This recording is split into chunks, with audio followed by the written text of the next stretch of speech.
बिस्मिल्लाहिर्रहमानिर्रहीम। I am Raja Junaid. Previous lecture में हम लोगों ने ये चीज़ देखी थी, कुछ कन्वेंशंस देखी थी एसआई यूनिट्स के साथ लिखने के लिए, और हम लोग अभी तक इस चैप्टर के अंदर मेजरमेंट्स के बारे में पढ़ रहे हैं, यानी कि किसी चीज़ की पैमाइश करना, किसी चीज़ को नापना।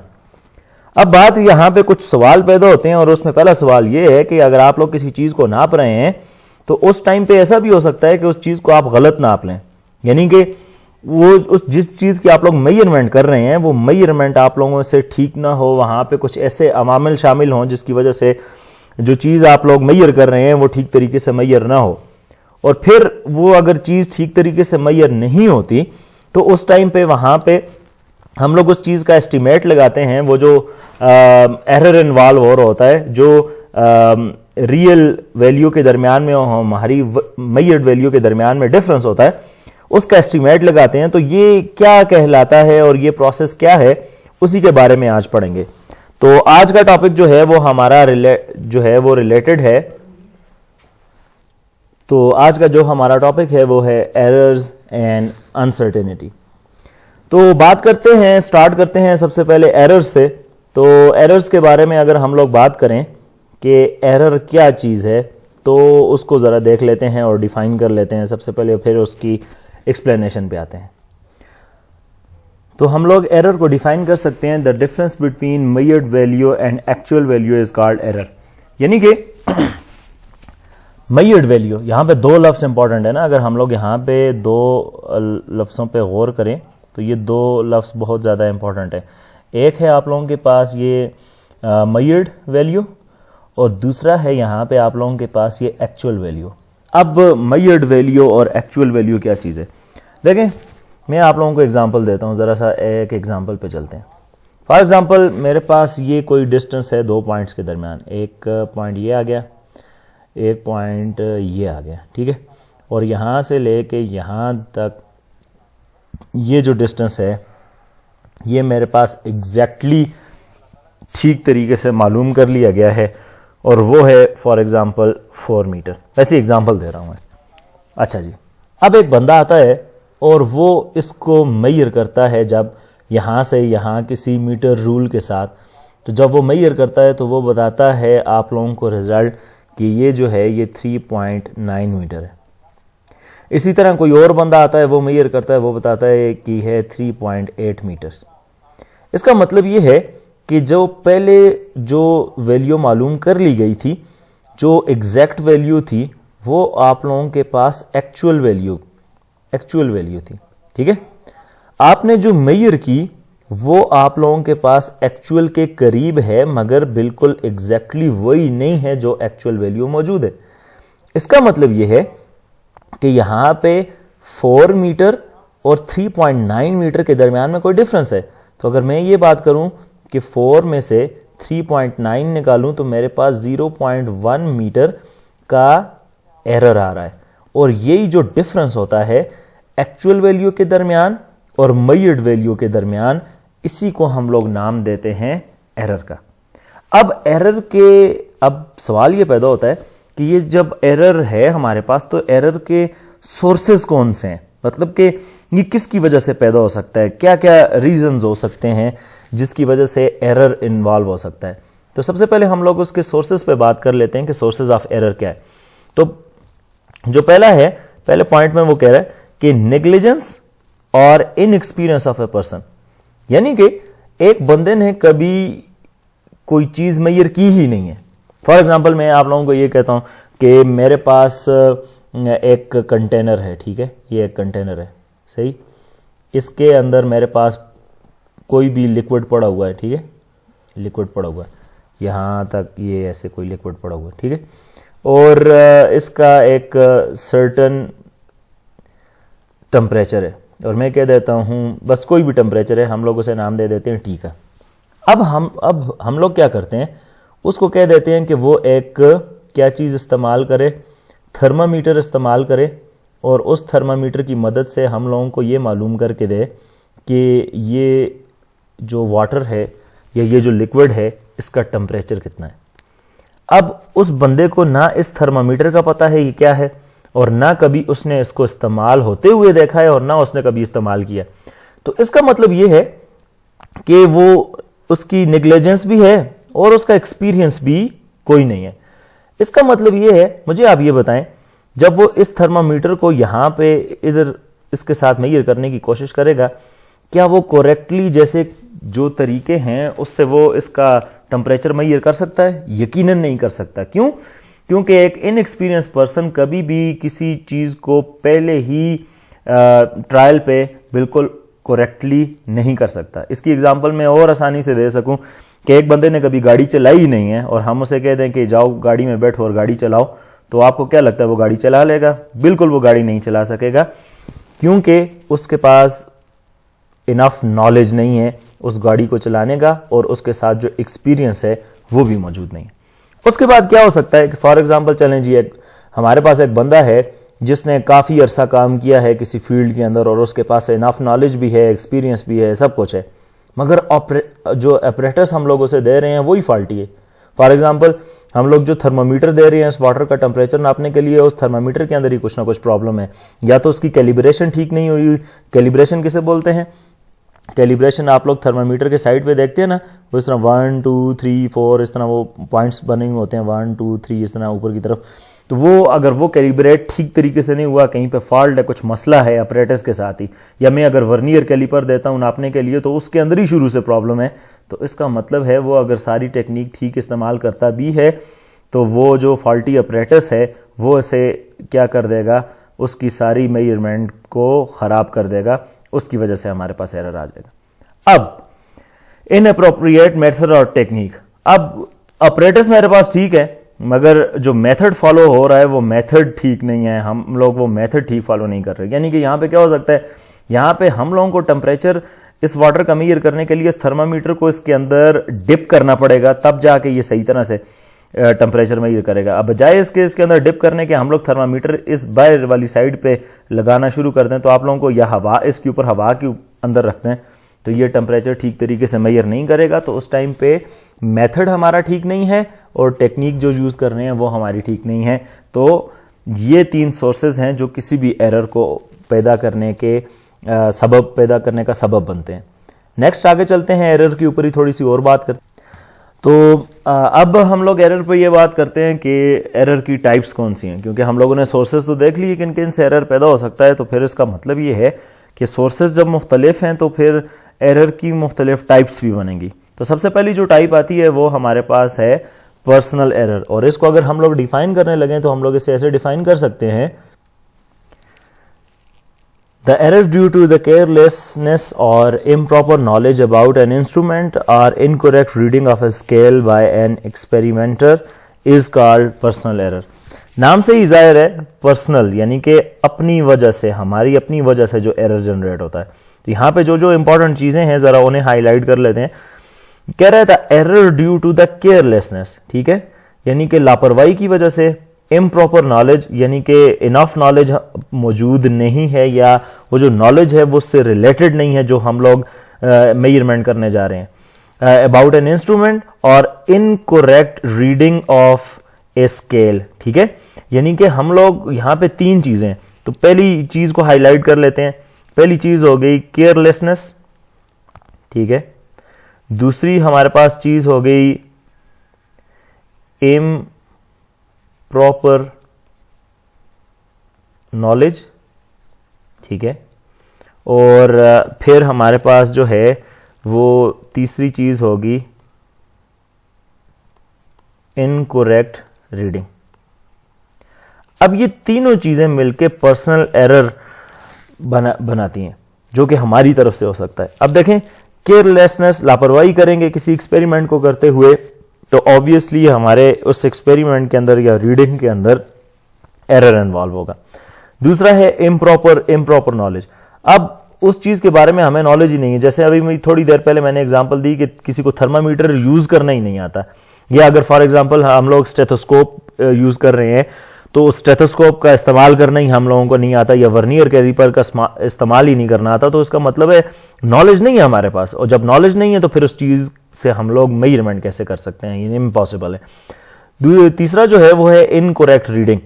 अब थोड़ा बहुत नॉलेज तो है मगर हमें ये नहीं पता कि उसकी जो रीडिंग हम लोगों ने करनी है वो कैसे करनी है। अब फॉर एग्जांपल एक सिंपल सी एग्जांपल है, अक्सर यही एग्जांपल दी जाती है कि हमारे पास अगर फॉर एग्जांपल ये जार है, एक सिलेंडर है, ठीक है, मेजरिंग सिलेंडर, जिसके अंदर हम लोग वॉल्यूम वगैरह चीज़ों का, फ्लूइड्स का मेजर करते हैं, तो उसके ऊपर यहाँ पे कैलिब्रेशन हुई होती है मुख्तलिफ किस्म की। अब जब भी हम लोग इसके अंदर लिक्विड वगैरह डालते हैं, फॉर एग्जांपल वो लिक्विड इस जगह तक आ गया, यहां तक भरने हो गया, यहां तक भरा हुआ है, ठीक है, यहां तक ऐसे, तो ख्याल इस बात का ये रखा जाता है कि जो लाइन ऑफ साइट है, जो कि आंख हम लोगों ने रखनी है, वो हमारी आंख यहां बिल्कुल इसके सामने होनी चाहिए, इस जगह पे होनी चाहिए। तब जाके हमें इसका लेवल पता चलेगा कि इस वाटर का, इस जो मेजरिंग सिलेंडर है उसके अंदर लेवल कितना है। अगर हम लोग यहां से देखेंगे ऊपर से तब भी, और अगर हम लोग यहां इधर नीचे से देखेंगे तो तब भी हम लोग इसको करेक्ट रीड नहीं कर रहे।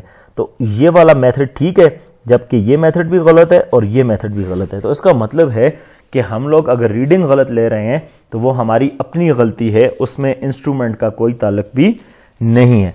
तो जो हमारे पास पर्सनल एरर है वो इन सारी चीज़ों के साथ जो हमारी तरफ से होती हैं उनके साथ रिलेटेड है। चलते हैं जी नेक्स्ट एग्जांपल, नेक्स्ट टाइप पे एरर की जो है उसे देखते हैं जरा। सिस्टमैटिक एरर है हमारे पास, जो सेकंड टाइप है एरर की, और इसमें ये कह रहा है the error which arises due to the fault in the instrument is called systematic error. यानी कि यहां पे जो दो चीजें हैं वो इंपॉर्टेंट है, the error which arises due to the fault in the instrument, ठीक है, और जो इंस्ट्रूमेंट है उसके अंदर हमारे पास क्या चीज होगी, फॉल्ट होगा कोई ना कोई। अब ये फॉल्ट किस किस्म का हो सकता है? पहला हमारे पास ये हो सकता है कि उसके अंदर शुरू से ही जीरो एरर मौजूद हो, ठीक है, और दूसरा है हमारे पास, हम लोग उसे बोलते हैं पुअर कैलिब्रेशन, ठीक है। तो हमारे पास ये जो दो चीजें हैं, एक हमारे पास हो गया जीरो एरर और एक हो गया पुअर कैलिब्रेशन। इन दोनों को जरा समझ लेते हैं कि ये क्या चीजें। अब देखें, जीरो एरर जो है उसका मतलब ये होता है कि मेजरमेंट लेने से पहले ही आप लोगों के पास उस एरर के अंदर, उस इंस्ट्रूमेंट के अंदर कोई ना कोई एरर मौजूद हो। फॉर एग्जाम्पल, जैसे हम लोग वर्नियर कैलिपर या हम लोग स्क्रू गेज, ये दोनों पढ़ते हैं, और ये प्रिसाइज रीडिंग लेने के लिए या बहुत छोटी रीडिंग लेने के लिए ये दोनों इंस्ट्रूमेंट हम लोग इस्तेमाल करते हैं। अब इनके अंदर जीरो एरर कैसे मौजूद होता है कि जब हम लोग वर्नियर कैलिपर के जो लोअर जाज होते हैं उसे क्लोज करते हैं, तो मेन स्केल का जो जीरो है और वर्नियर स्केल का जो जीरो है, अगर वो दोनों इस तरह एक दूसरे के बिल्कुल अलाइन नहीं होते, अगर ये आगे या पीछे हों, तो इसका मतलब है हम लोग कहते हैं वहां पे जीरो एरर है। तो वो आपकी जो एक्चुअल वैल्यू है उसमें या तो इजाफा कर देता है या वो उसमें कमी कर देता है। तो जीरो एरर पहली चीज आती है जो कि आप लोगों के किसी भी इंस्ट्रूमेंट के अंदर जो है वो एरर पैदा करती है, जिसकी वजह से आप जब मेजरमेंट करते हैं तो वो एरर का सबब बनती है। दूसरा है पुअर कैलिब्रेशन। जैसे अभी मैंने थोड़ी देर पहले ऊपर एग्जांपल दी कि फॉर एग्जांपल, चले एक सिंपल सी एग्जांपल लेते हैं। आप लोगों के पास एक नॉर्मल एक स्केल है, ठीक है, ये मैं एक स्केल बना देता हूं, यहां पे ये एक स्केल है आप लोगों के पास, ठीक है। अब ये स्केल के ऊपर आप लोग इससे कोई लेंथ मेजर करते हैं, तो कैलिब्रेशन इस तरह हुई, 1 2 3 4 और 5 पे 1, फिर 1 2 3 4 5, ऐसे क्यों? अचानक से ऐसे हो जाता है कि कैलिब्रेशन में कोई गड़बड़ हो जाती है और ऐसे हो जाता है बजाय 5 के होने के वो हो जाता है 1 2 3 4 5 6 पे जाके। तो देखें, अब ये वाला जो डिस्टेंस है बराबर है, ये वाला बराबर है, मगर ये वाला तो ज्यादा है ना। तो इसको हम लोग बोलते हैं पुअर कैलिब्रेशन। या आप लोगों के पास इस तरह हो कि कैलिब्रेशन कहीं से मिटी हो या कहीं से मिसिंग हो, तो उसको पुअर कैलिब्रेशन में आता है, जिसकी वजह से वो एरर पैदा करने का सबब बनता है। और वो एरर आप लोगों के पास कौन सा होता है? सिस्टमैटिक एरर, यानी कि वो इंस्ट्रूमेंट के साथ ताल्लुक रखता है। तो ये था हमारे पास दूसरी टाइप। अब चलते हैं एरर की तीसरी टाइप की तरफ। थर्ड जो टाइप है एरर की, उसे हम लोग बोलते हैं रैंडम एरर। और हम लोग अगर डिफाइन करें तो हम लोग इसे ऐसे डिफाइन कर सकते हैं, random error is said to take place when repeated measurements of the same quantity gives different values under the same condition. यानी कि कंडीशन आप लोगों के पास सेम है, उसके बावजूद जब आप लोग रिपीटेटिव उसकी वैल्यूज़ ले रहे हैं, मेजरमेंट ले रहे हैं, तो आप लोगों के पास बार बार डिफरेंट वैल्यू आ रही है। तो यहाँ पे 2-3 चीज़ें इंपॉर्टेंट हैं डिफिनीशन में। एक है रिपीटेटिव मेजरमेंट्स, यानी कि बार बार मेजरमेंट्स लेना सेम क्वांटिटी की, and give different value under same condition. ठीक है, तो कंडीशन हमारे पास सेम है मगर वैल्यूज डिफरेंट आ रही हैं जब हम लोग बार बार एक्सपेरिमेंट कर रहे हैं। अब ये किस वजह से हो सकता है? तो पहला ये है कि ये कोई अननोन कॉज हो सकता है। ठीक है, इसका अननोन कॉज, अब उसको भी मैं एक्सप्लेन करता हूं कि अननोन कॉज क्या चीज़ है। और दूसरा जो है वो आप लोगों के पास हो सकता है कुछ ऐसे फैक्टर्स जो हम लोग जिन पे इतनी तवज्जो नहीं देते। फॉर एग्जांपल वो आप लोगों के पास हो सकता है टेम्परेचर, वो आप लोगों के पास हो सकता है ह्यूमिडिटी, ठीक है, और वो साथ में आप लोगों के पास कोई और अननोन फैक्टर्स हो सकते हैं जिन पे हम लोग तवज्जो नहीं देते। असल में ये दोनों तकरीबन एक ही चीज़ें हैं मगर अलग अलग लिखने का क्या मकसद है वो भी समझाता हूँ। सबसे पहली चीज़ है अननोन काज। अननोन काज आप लोगों के पास कोई भी ऐसा काज जिसको उस टाइम पे हम लोग एक्सपेरिमेंट के अंदर तवज्जो नहीं दे रहे, या हम लोग अगर मेजरमेंट कर रहे हैं तो हम लोग उसको कंट्रोल नहीं कर पा रहे। ठीक है, तो कंट्रोल अगर नहीं कर पा रहे तो उस टाइम पे मेजरमेंट लेते हुए तो ऑब्वियस सी बात है उस पर ज़रूर फ़र्क आएगा, उस पर ज़रूर एक्सपेरिमेंट के अंदर प्रॉब्लम क्रिएट करेगा। क्या क्या चीज़ें हो सकती हैं आप लोगों के पास? टेम्परेचर हो सकता है, ह्यूमिडिटी हो सकती है, कोई और अननोन फैक्टर्स हो सकते हैं। इसकी एग्जांपल मैं आप लोगों को ऐसे देता हूँ कि आप लोगों के पास एक कंटेनर है, ठीक है, तो ये आ गया मेरे पास वो कंटेनर यहाँ पे ऐसे, ठीक, और ये ठीक, और यहाँ पे कैलिब्रेशंस हुई हैं दोबारा, क्योंकि ये वॉल्यूम वाली एग्जांपल हम लोग इसके साथ फेमिलियर भी हैं, तो इसी वजह से बार बार मैं ये एग्जांपल दे रहा हूँ ताकि ये सारों को क्लियर हो। तो यहाँ पे कैलिब्रेशंस हुई हैं। अब आप लोगों को पता है टेम्परेचर के साथ हर जो चीज़ है वो क्या करती है, वो एक्सपेंड करती है, ठीक है, यानी कि फैलती है। किसी भी चीज़ का दर्जा हरारत जितना बढ़ता जाता है उसके साथ साथ उस चीज़ का हुजम बढ़ता जाता है, उसका वॉल्यूम बढ़ता है, वो एक्सपेंड करती है वो चीज़, चाहे वो सॉलिड है, चाहे वो लिक्विड है, चाहे वो गैसेस है। तो गैसेस में ये चीज़ हम लोग ज़्यादा देखते हैं, ठीक है, लिक्विड में भी वो चीज़ पाई जाती है और इसी तरह हमारे पास सॉलिड्स में भी ये चीज़ मौजूद होती है कि चीज़ें एक्सपेंड करती हैं। अब यहाँ पे हम लोगों ने कोई बहुत गर्म लिक्विड डाल दिया, फॉर एग्जांपल मैं कहता हूँ पानी डाल दिया, तो जब हम लोग बहुत ज़्यादा गर्म पानी डालेंगे इसके अंदर तो हम लोग कहेंगे कि यहाँ पे इसका वॉल्यूम मालूम करें। तो पहले जब आप लोग इसे देखोगे पानी डालते वक्त ही उस टाइम पे इसका लेवल कुछ और होगा, ठीक है, और थोड़ी देर के बाद जब ये कंटेनर खुद भी हीट अप होना शुरू होगा, ये कंटेनर खुद क्या होना शुरू हो जाएगा, हीट अप, और हीट अप होने के साथ साथ ये कंटेनर एक्सपेंड भी होगा, और जब ये फैलेगा तो तब आप लोगों के पास इसका लेवल कुछ और हो जाएगा।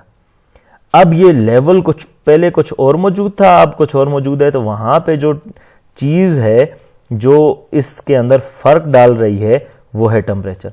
फॉर एग्जांपल पानी डालते वक्त ही मेरे पास कोई पर्सन 1 था, उसने आके से ऑब्जर्व किया, उसके बाद मेरे पास कोई और बंदा आया, फिर उसने ऑब्जर्व किया, फिर कोई और, तो आहिस्ता आहिस्ता टेम्परेचर डाउन होता जा रहा है, डाउन होता जा रहा है। तो आप लोगों के पास जब ये बिल्कुल कूल डाउन हो जाएगा ये कंटेनर भी और ये भी, और तब मेरे पास कोई फॉर एग्जांपल करते करते कोई 10वां बंदा था वो आके, तो हर एक की रीडिंग दूसरे से मुख्तलिफ होगी, क्योंकि यहाँ पे एक्सपेंड होने की वजह से, एक्सपेंशन की वजह से वहाँ पे रीडिंग के ऊपर फर्क पड़ेगा। तो कहने का मकसद ये है कि ये एरर की कुछ टाइप्स थी जो कि मुख्तलिफ रीज़न से एराइज होती हैं।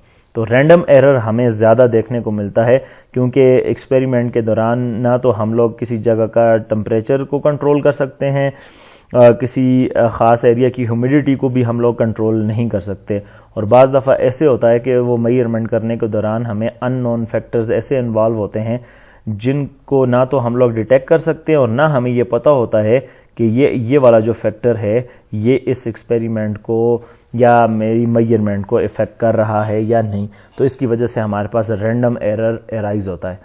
तो आज का लेक्चर में हम लोगों ने जो चीज़ें डिस्कस की उनका एक ओवरव्यू कर लेते हैं कि हम लोगों ने क्या क्या देखा। तो हम लोगों ने स्टार्ट किया था एरर एंड अनसर्टेनिटी से। तो इस वाले लेक्चर में हम लोगों ने सिर्फ एरर पे ही बात की है, अनसर्टेनिटी जो है वो इसके पार्ट 2 में आएगा। ठीक है, हम लोगों ने एरर को डिफाइन किया, एरर के बाद एरर के सोर्सेज पे हम लोगों ने बात की कि एरर के सोर्सेज क्या हैं, फिर हम लोगों ने देखा उसके 3 सोर्सेज हैं और उनके बारे में डिटेल से हम लोगों ने बात की और फिर कुछ एग्जांपल्स भी हम लोगों ने देखी। उसके बाद फिर हम लोगों ने कहा कि जब सोर्सेज मुख्तलिफ हैं तो ऑब्वियसली उसकी टाइप्स भी होंगी एरर की। फिर उसकी टाइप्स देखी तो पहली टाइप हम लोगों ने पर्सनल एरर पे बात की, फिर पर्सनल एरर की एग्जांपल देखी और डिफिनीशन के अंदर जो इंपॉर्टेंट टर्मिनोलॉजीज थी उनको देख के फिर एग्जांपल की मदद से हम लोगों ने इसको समझा। उसके बाद हम लोग आगे इसकी जो सेकंड टाइप थी उसके ऊपर, और सेकंड टाइप थी सिस्टमैटिक एरर की। यहाँ पे